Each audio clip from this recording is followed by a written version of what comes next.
I'm gonna say this is the best scary movie I have seen in the franchise. Let's break it down in the simplest language possible. If you watch this breakdown video, you can easily understand my upcoming videos where I will give you an in-detail analysis of the hidden details and Easter eggs. The story begins with Tiana in a bar where she was drinking tequila, claiming that it makes her black soul flourish in ways nothing else does. A man named Richie gives her a phone call, and at some point of the conversation, she tells the man that she is a proud black woman. This is when everyone starts panicking hearing that statement. This woman puts her pearl necklace inside her mouth, thinking it will now get stolen. She takes a walk outside to find Richie, and this is when she encounters Ghostface. The man thought the girl was alone, only to find out she has got an entire mini army with her. She has got abs stronger than my willpower when I see a velvet cake while on diet. All folks smash him up like boiled potato, and then dude gaslights Tiana that no matter what she does, she can't change the fact that she has lost her Oscars already. Tiana gets pissed and backfires that she still has got the Golden Globe in her hands. This is Tuesday. She was telling on phone that she hates every scary movie because it's a cheap, stupid franchise with a bunch of fart gags. This is when she gets attacked by Ghostface. This is the Final Destination theme park where everyone dies. This is Sarah and Jack. Sarah has been taking thousands of pills for her ADHD and PTSD. She gets a phone call from the hospital telling her that Ghostface has stabbed her sister Tuesday. This is when she gets a jump scare, but that guy turns out to be Jack, cosplaying for Halloween. This kid up there says that he survived because of his lucky penny, only to get smashed by a freaking roller coaster. This is an Easter egg from the Final Destination Bloodlines Skyview Tower disaster. This is Brenda and her two children. These two siblings were fighting that racism on black people does not exist anymore in 2026. This is when this hot girl arrives. She is Meek's girlfriend. This white girl is a proof that racism does not exist in the USA anymore. Then his sister shows a book of Black History by Kanye West and how black people didn't go through slavery but rather it was their own choice. Jesus, the director of this movie, is not holding back. This is Jess and his sheriff father. He calls his son baby girl, but the boy gets pissed and reminds his father to freaking call him a baby boy since he has done his gender swap surgery to transition from girl to boy. This is Cindy, the hot mommy of Sarah. She is role-playing as Iris Campbell from Final Destination Bloodlines. The boyfriend activates a trap and gets smashed onto a fence outside. How is this woman chugging in so much alcohol and still so slim and hot? Sarah complains that they rarely had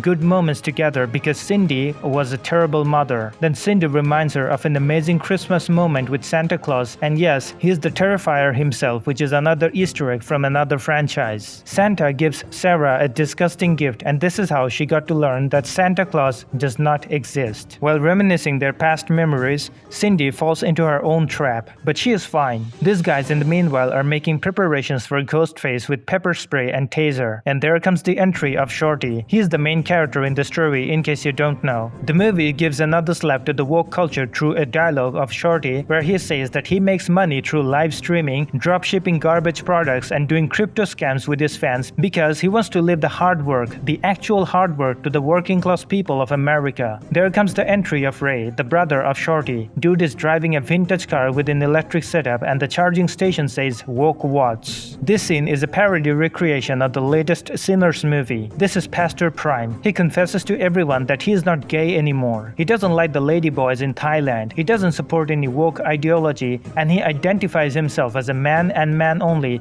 who is attracted only towards women. He says Hoktua a couple of times, which is an Easter egg for another meme. Sarah comes to see Tuesday in the hospital. Sarah injects the saline needle into her vein, but what the hell? She is getting orgasm from saline? The bouquet says rest in peace in advance. Jesus. They predicted her death a long time ago. This is Nurse Ratched. She tells everyone to let Tuesday have some rest. Before leaving, Sarah tells her that she wrote a funeral speech for her sister in advance using ChatGPT. Sarah accidentally cuts off her sister's oxygen supply, and while she was dying, the nurse revives her life using her spits on defibrillators. Then again, Sarah ends up slamming her sister onto the ceiling while saying she won't let anyone hurt her ever again. The tablet box says mommy issues. Jesus. Ghostface tells Sarah and threatens that she is the next target. Sarah then gaslights him into coming to the hospital if he has got the balls, and the man takes it personally. After a lot of wrestling, Nurse Ratched slams the man with a tiffin tray and look at this. This is Doofy. The man is still under quarantine. Sarah needs his help, but first, they need to get tested for COVID.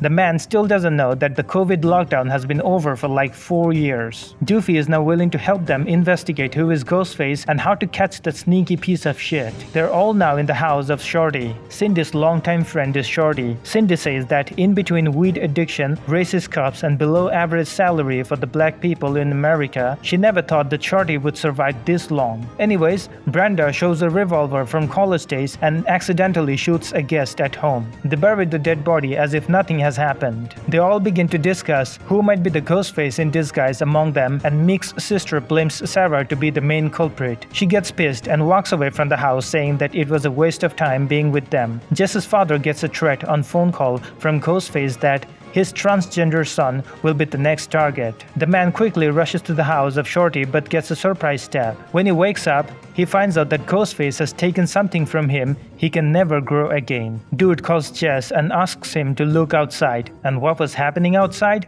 The ICE agents were taking out illegal immigrants who were also known as the backbone of the American workforce. He threatens Jess that he will now break into their house and kill him without an ounce of mercy. And he actually does come out of nowhere. When a tragedy was going on, an OnlyFans model was busy making reels of that tragedy. This journalist is Erin. She is a 3-time Emmy Awards nominee for her sensational reporting. She asks Doofy exactly what is going on over there, and by the sound of their conversation, you can find out that she used to give this man blow in the past. They were in a situationship. At night, Shorty finds Ghostface in his home, sitting there like a psychiatrist. He asks the man a few questions about his weird traumas, past unusual events, and so on. Then Ghostface asks the man to get squeezed into the couch, and you have no idea what was waiting for him over there. The K-pop demon hunters but very horny version of him. The man suddenly wakes up with 3 Korean women. This is Bobby, Cindy's husband. The man prophesizes that one of their daughters is gonna die. Cindy doesn't like the sound of it and boom. What the hell is this, guys? The story shows a cameo of Michael Jackson and he loves to beat it.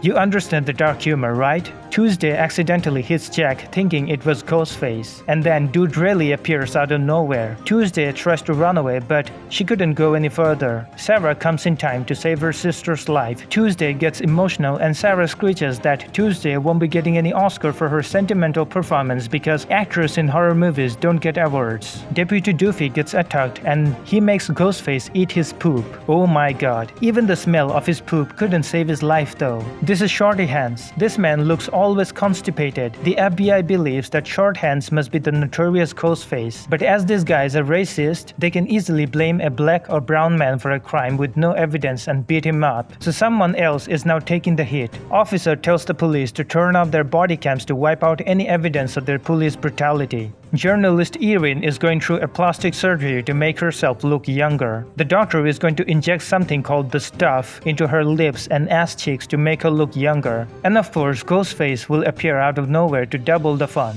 Now this is an Easter egg of the Substance movie. From her body comes out a new person with the Epstein files, and now look at her. Even her race has been modified to a certain degree because of that stuff. Ghostface ruins the fun anyways. This is Candyman. Oh god. Dude's acnes are making my skin crawl. This ugly piece of shit supplies candies to Shorty. Ray is cosplaying over there as Woody from Toy Story. Shorty finds out that his mother Brenda gave away all of his stash to the kids thinking it was candy, and you can see the results with your own eyes. Mick's sister was on a subway train and gets to find out a robot which is basically Megan 2.0. She dances her way to the girl and it turns out to be Ghostface. This is when the fun begins. When this 40-year-old woman addresses this girl as she protests that she is not she. Her pronoun is them. And then the girl says that the woman is also being racist to her. Everyone gets pissed at her wokeism and they all stab her for once. But don't worry, she's still fine. Shorty is teaching Mick how to go down on a girl, and then he goes to use that skill on his white girlfriend. Sarah, Jack, and Tuesday have come back in a particular dress which is an Easter egg for the Sinners movie. Brenda kicks them all out of the house saying that she is not letting some blood-sucking vampires party with them. They return to the house but as normal civilians. Cindy steals a brand new Dodge Charger from the neighbor and runs away, and this vehicle was also used in John Wick Chapter 1. Ghostface finally gets caught and Shorty uses his weed magic to make the man high as hell. It turns out that Mick's girlfriend is the ghost face in the house. Brenda gets shot in the belly, but she's not dead. Not yet. Cindy is already zipping her in a body bag. Her inner John Wick wakes up. They clash onto each other. Ghostface keeps coming one after another. Turns out Jack and Mick's girlfriend were the mastermind behind all of this. But here comes the final twist. Tyler and Chuck were the main villains throughout the entire story. They have come back to revive this franchise, kicking out all the new faces. Ray and Shorty were part of this too. These two brothers kill Chuck, saying that